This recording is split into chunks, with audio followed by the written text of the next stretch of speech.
अस्सलाम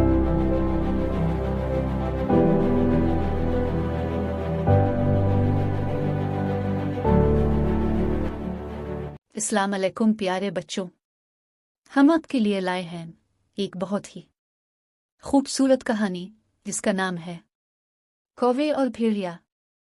तो चलिए चलते हैं कहानी की तरफ। एक दफा का जिक्र है कि एक जंगल में मौजूद ट्री हाउस पर एक कौवा और उसका छोटा बच्चा नन्हा कौवा रहते थे। कौवा अपने मिजाज में तन्हाई पसंद था, इसलिए ज्यादातर अकेला रहना पसंद करता था। लेकिन कौवा जब तन्हाई से उगता जाता तो जंगल में जहां दूसरे जानवर नजर आते वहीं किसी दरख्त पर बैठ जाता और दूसरे दरख्त पर नन्हा कौवा। लेकिन कौवा शक्ल से काफी गुस्सैला दिखता था, इसलिए सब जानवर इसे देखकर डर जाते और सहम से जाते। कौवा ये देखकर परेशान हो जाता और सोचता कि क्या वो इतना बुरा है जो सब जानवर उसे देखकर डर जाते हैं। हालांकि कौवे की मौजूदगी में तमाम जानवर महफूज होते थे और किसी भी खतरनाक जानवर की हिम्मत न होती कि उन पर हमला करने का सोचे भी। कौवे की मौजूदगी में जानवरों पर हमला करना अपने पांव पर कुल्हाड़ी मारने के मुतरादिफ था। ऐसे ही एक दिन कौवा एक दरख्त पर बैठा था और दरख्त के नीचे घास पर कुछ जानवर खेल रहे थे कि अचानक एक भेड़िया आ गया। भेड़िए को देखकर जानवरों के मुंह खिले के खिले रह गए।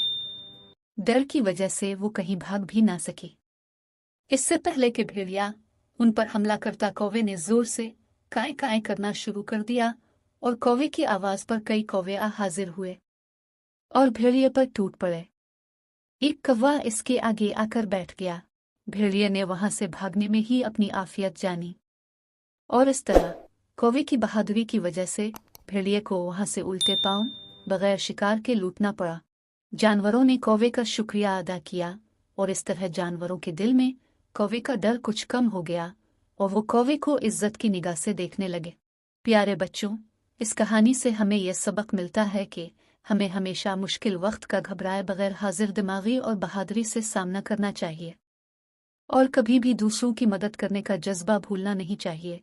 एक शेर से इख्तिताम करते हैं वही लोग जहां में अच्छे आती हैं काम जो दूसरों के। एक और बात, अगर कहानी अच्छी लगी तो अपने इस चैनल को सब्सक्राइब कर लें और घंटी के बटन को क्लिक कर दें ताकि आपको हमारी इस तरह की और भी खूबसूरत कहानियां आसानी से मिल सकें।